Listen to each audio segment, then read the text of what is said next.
Au sommaire, bruit entre le Sénégal et la RDC. Kinshasa accuse Dakar d'organiser la déstabilisation du régime du président Kabila. À l'origine, la tenue à Dakar d'une réunion à laquelle prennent part des opposants et autres membres de la société civile congolaise. Du côté du gouvernement du Sénégal, pas encore de réaction. Les personnes retraitées ne décolèrent toujours pas contre l'IPRES du fait de la mensualisation de leur pension jugée modique. À Ngaï Mékhé, ces retraités vont descendre dans la rue. À Dagana, ils sont aussi noirs de colère. Mauvaise surprise pour les hôteliers de Saly Portudal. Beaucoup d'entre eux ont vu des touristes français et belges annuler leurs réservations. On évoque comme raison la prise d'otages au Mali et les événements de Paris. Le SAES, pas du tout content du gouvernement. Le syndicat autonome des enseignants du supérieur dénonce le non-respect des accords signés avec l'État. Le dépôt d'un préavis de grève est annoncé. L'actualité internationale, les titres, Binta Diallo, bonjour. Bonjour Antoine, le référendum en Centrafrique, reprise exceptionnelle du scrutin aujourd'hui dans le chaud quartier musulman PK5 de Bangui. Opposition et pouvoir divisés sur le fichier électoral. Cela se passe au Niger. La première menace de boycotter la présidentielle et le second fait dans l'apaisement. Guinée, où le président Condé prête serment aujourd'hui. Des ONG demandent au numéro 1 de la Guinée de faire le serment de lutter contre l'impunité. Aux alentours de 12h20, l'actualité sportive, ce sera avec vous, Malal Junior Diagne. Bonjour. Bonjour Antoine. Les titres déjà, oui. Basketball, les sélections nationales du Sénégal n'ont plus d'entraîneur. La direction technique a mis fin à la collaboration entre la direction technique et les techniciens qui étaient sur les bancs des équipes nationales. Dans ce 12h, vous entendrez Pape Maguette Diop. Football, CAN U23, déception sur le terrain, satisfaction en dehors. Dans ce 12h, le bilan de l'organisation de cette Coupe d'Afrique des Nations tiré par Maître Augustin Senghor. Et enfin, Ligue des Champions, 8e de finale de cette compétition prestigieuse en Europe. Le Paris Saint-Germain retrouve-t-il en 8e de finale? La Juventus hérite du Bayern et le Barça affronte Arsenal. Le développement de tous ces titres dans quelques minutes. Et puis, notez qu'en fin d'édition, il y aura le journal de la foire avec nos équipes au 6S. Bienvenue à toutes et à tous.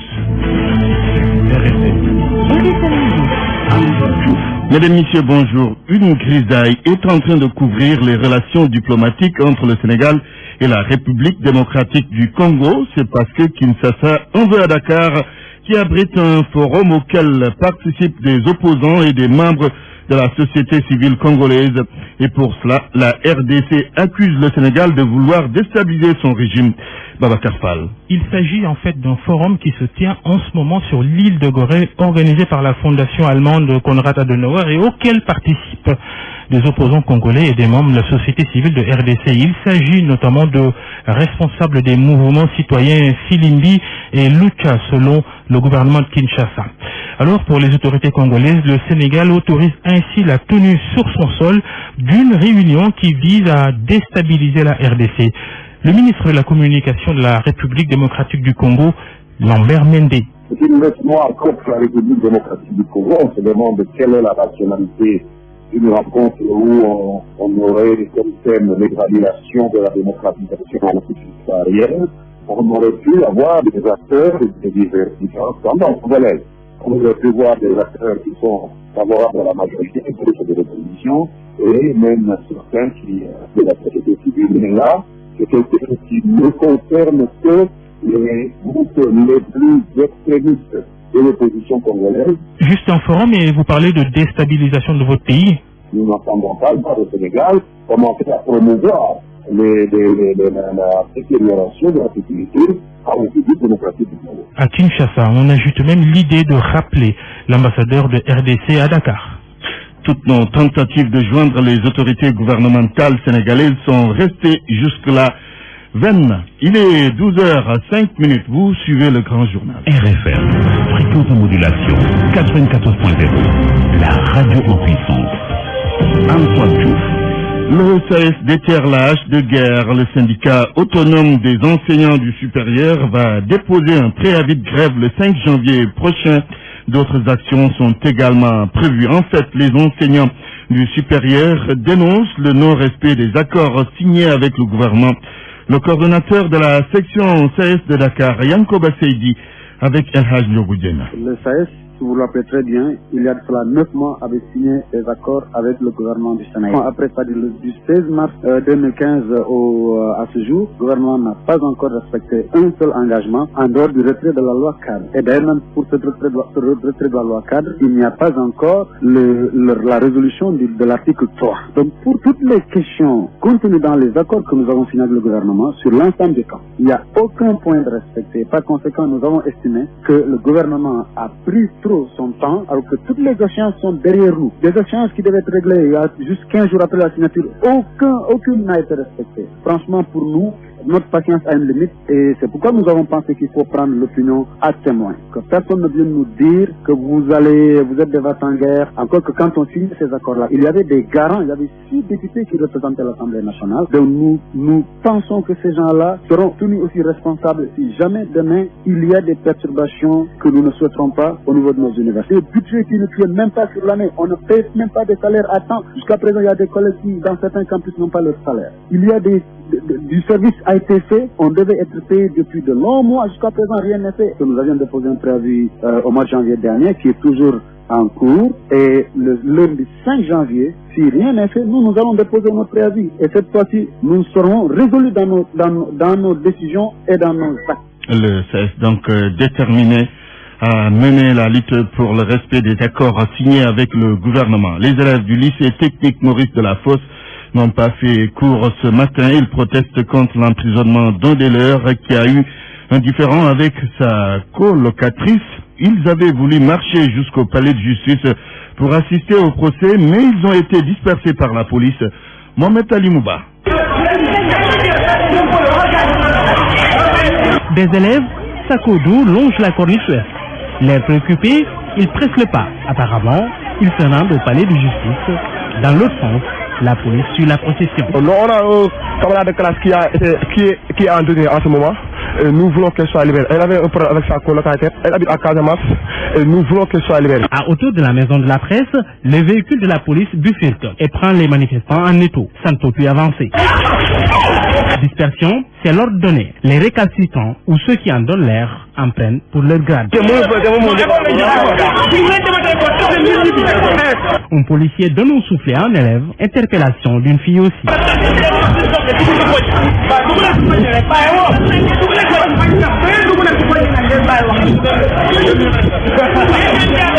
Les patients qui se font déchaîner retombent, mais on en a plein le cœur. On voulait marcher jusque là-bas pour assister.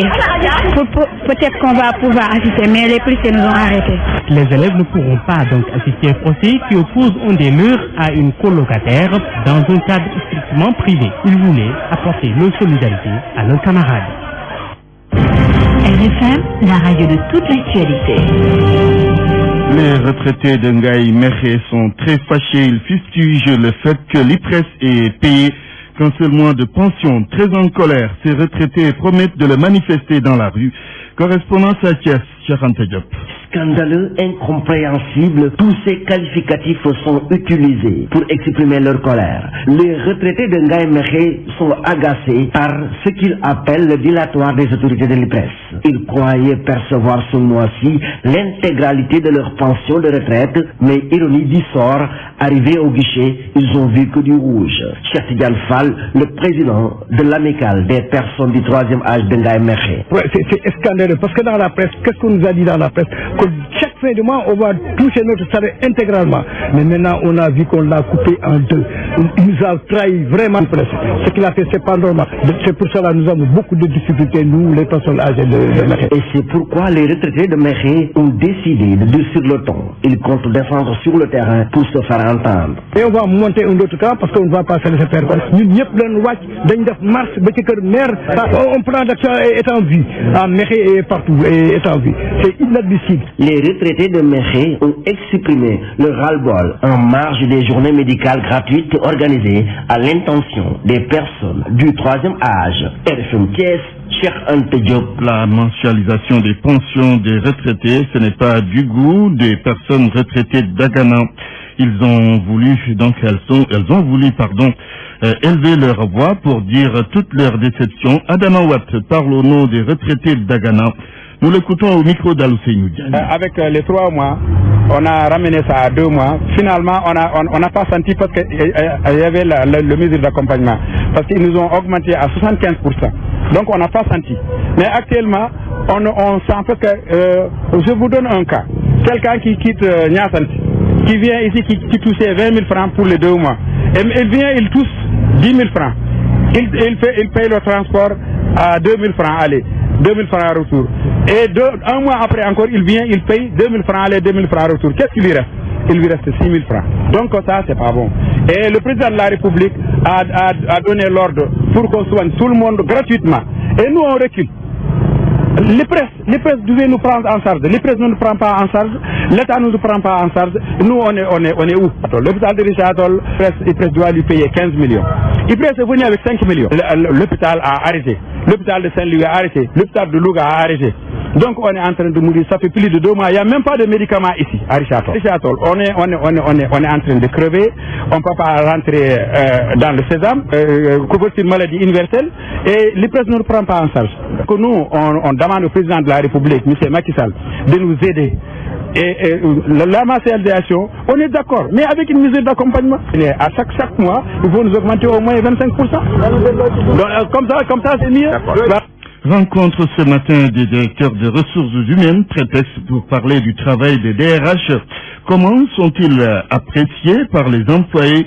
En tous les cas, on ne voit pas toujours dans bon oeil leur travail au sein des différentes entreprises qui s'attachent leurs services. Un sujet de Dienaba Seydouba.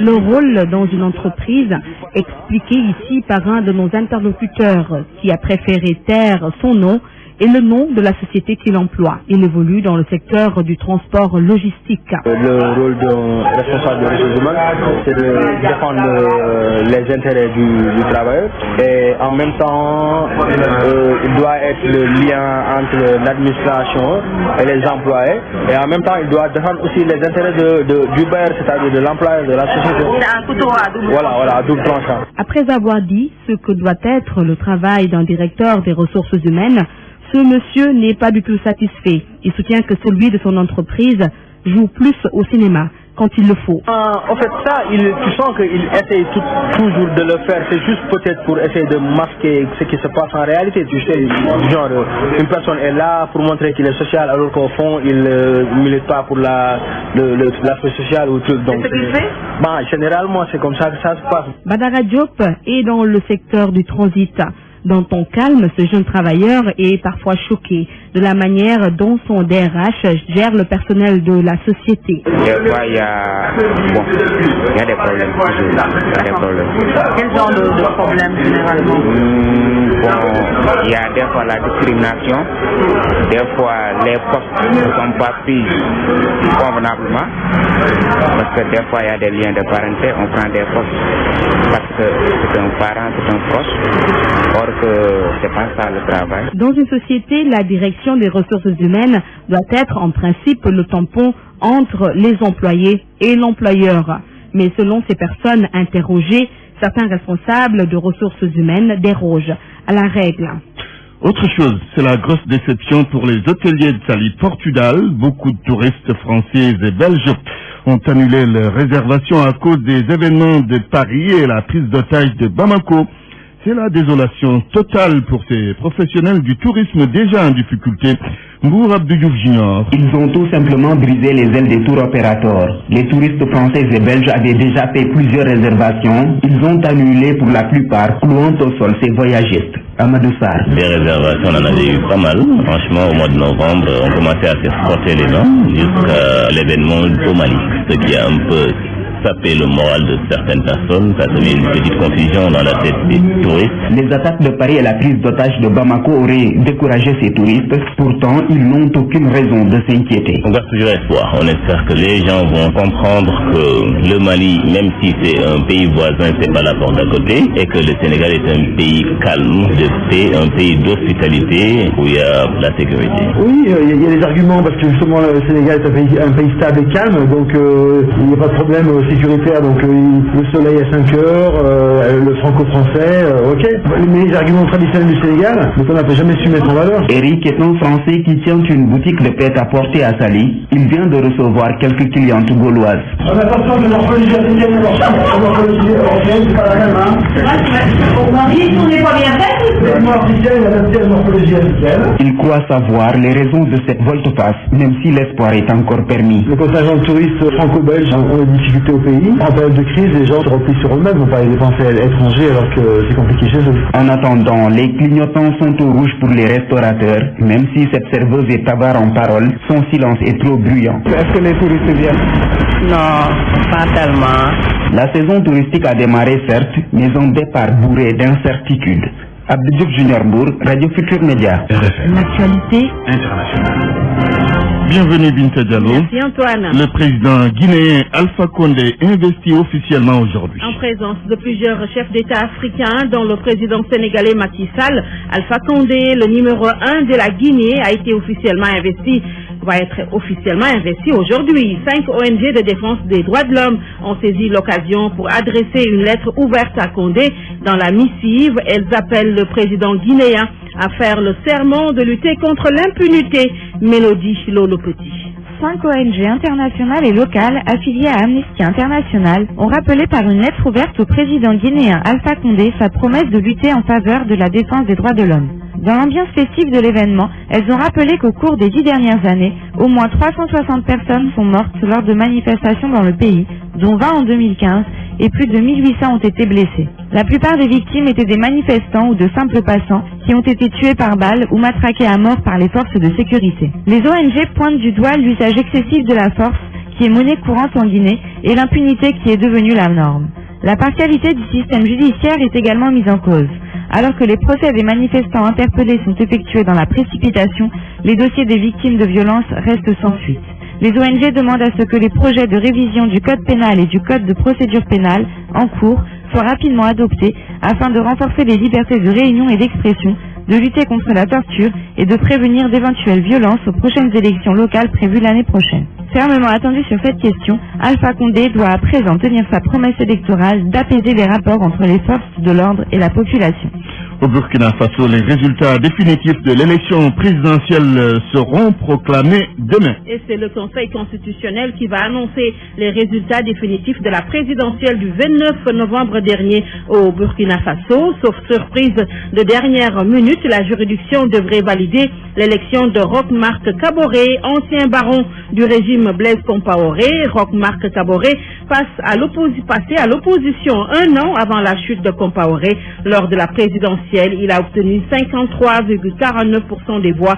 Kaboré est arrivé premier dès le premier tour, Antoine. Niger, le fichier électoral divise le pouvoir et l'opposition. En direction de l'élection présidentielle de février 2016, le pouvoir et l'opposition sont divisés. L'opposition nigérienne parle de fichier électoral plein d'anomalies et a même menacé de boycotter le scrutin. Le Premier ministre a annoncé l'audit du fichier électoral, un audit qui va prendre fin avant le 18 décembre 2016. Le référendum se poursuit dans le quartier musulman de Bangui aujourd'hui. Et c'est parce que le vote a été perturbé hier dans le quartier PK5 de la capitale centrafricaine, perturbé par des violences qui ont fait 5 morts. Reprise donc exceptionnelle du référendum aujourd'hui dans ce quartier musulman de Bangui. Aucune violence n'a encore été signalée. La Centrafrique, faut-il le rappeler, a appelé hier à un référendum pour un changement de constitution. L'Union africaine se prononce après les violences meurtrières de ce week-end au Burundi.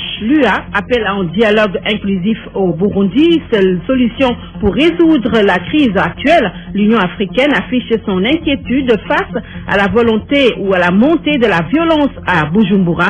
Rien que ce week-end, il y a eu près de 90 morts dans les quartiers dits contestataires de la capitale. Nous allons faire le point avec Maria Madjimi. La présidente de la commission de l'UA, Kozazana de la Mizouma, se dit profondément préoccupée par l'escalade de la violence au Burundi. Ce après les attaques du 11 décembre contre les camps militaires à Bujumbura, capitale burundaise, et dans la zone rurale. Elle réaffirme l'opposition de l'Union africaine à l'utilisation de la violence et sa condamnation ferme contre la violence des droits de l'homme. Zuma déclare avoir noté avec consternation et horreur les nombreuses pertes en vies humaines. Des rapports font état de l'exécution sommaire d'un certain nombre de personnes. En étroite collaboration avec la communauté internationale, Zuma indique qu'elle ne va ménager aucun effort pour assurer que les auteurs des atrocités et leurs commanditaires seront traduits en justice. Madame Zuma souligne que la situation risque de se généraliser aussi bien dans le pays que dans la sous-région, vu les conséquences désastreuses et les violences provoquées. Un dialogue inclusif basé sur le respect de l'accord d'Arusha pour la paix et la réconciliation au Burundi est nécessaire pour le règlement de la crise actuelle. Elle réitère le soutien de l'UA aux efforts de médiation que le président ougandais Yoweri Museveni a mené au nom de la communauté est-africaine. Voilà qui met fin à cette page internationale, Antoine. Merci Binta.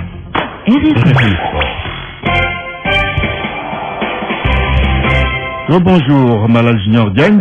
Bonjour Antoine. En ouverture de cette page des sports du basket, les équipes nationales du Sénégal sans encadrement technique. C'est depuis hier. La décision a été prise hier par le directeur technique national, Maguette Diop, qui a décidé donc de mettre fin au contrat qui avait été signé par le comité de normalisation. Pour autant, le directeur national va étudier la question, travailler afin de remettre en place les staffs techniques pour préparer les Jeux olympiques pour les filles et les barrages pour les garçons. Maguette Diop est le directeur technique de la Fédération sénégalaise de basket. Il y a notre accession à la tête de la direction technique nationale. Nous avons trouvé sur place une ossature nationale. Et comme nous, cette ossature a été proposée par le CNB. Et nous avons travaillé avec la même ossature au sein des équipes A. Et nous ne pouvons pas changer. Ces entraîneurs avaient déjà commencé le travail. Maintenant, je pense que leur contrat était à terme. Leur mandat était à terme après le championnat d'Afrique. Et nous avons jugé nécessaire donc de mettre fin à leur mandat, pour maintenant je discuter avec ces entraîneurs-là et pour voir dans quelle mesure on va travailler au niveau de la fédération. Et d'ici quand comptez-vous nommer de nouveaux entraîneurs pour les équipes nationales? Il faut le faire le plus rapidement possible. Moi je dis qu'au courant du mois de janvier, normalement, on doit mettre en place ces entraîneurs-là. Il reste au niveau de la fédération, au niveau du ministère et à notre niveau, le devoir de discuter avec ces entraîneurs-là et voir quels sont les entraîneurs qui seront proposés et sur quelle forme nous allons travailler et de les mettre en place. Le football maintenant, Malal Junior Diagne, avec la Ligue 1, Ndiambour qui est en tête du classement. Le club Lougatoire a pris le pouvoir hier à l'entame de la 4e journée de cette Ligue 1 sénégalaise. Les Ndiambour ont battu l'équipe de l'Union sportive de Ouakam sur le score d'1-0.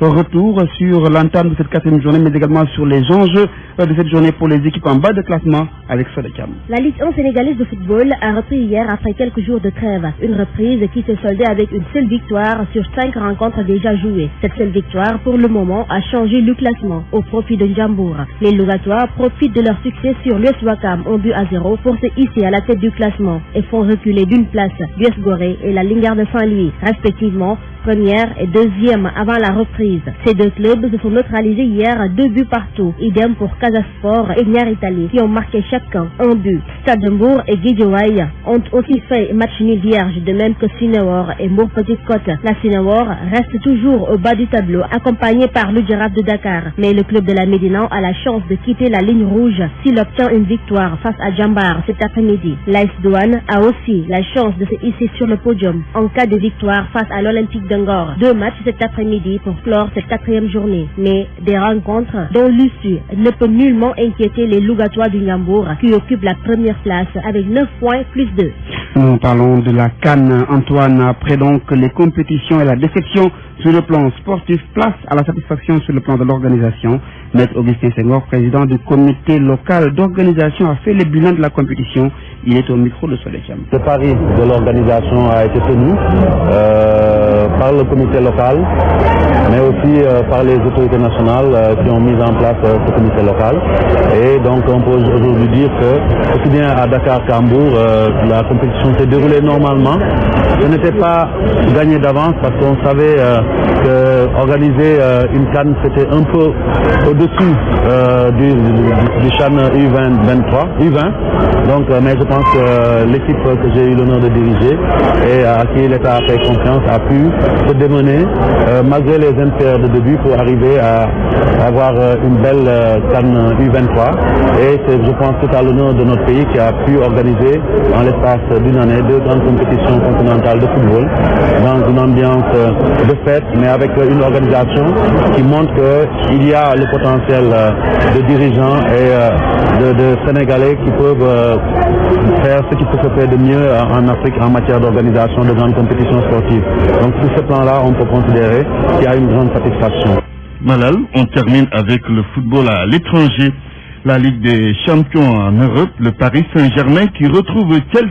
Et c'est pour les besoins des huitièmes de finale. Tirage aura été effectué tout à l'heure en début de matinée. Au programme donc le Paris Saint-Germain qui retrouve Chelsea, Arsenal qui va jouer contre l'équipe du FC Barcelone, la Juventus de Turin croise le Bayern de Munich, le PSV Eindhoven joue contre Atlético Madrid, le club espagnol, le Zénith Saint-Pétersbourg est à Benfica Lisbonne avec le club portugais, Dynamo Kiev joue contre Manchester City, la Gantoise joue contre Wolfsburg et enfin le Real de Madrid va affronter l'équipe de l'AS Roma. Merci Malal Junior Gagne. RFM, la presse du jour.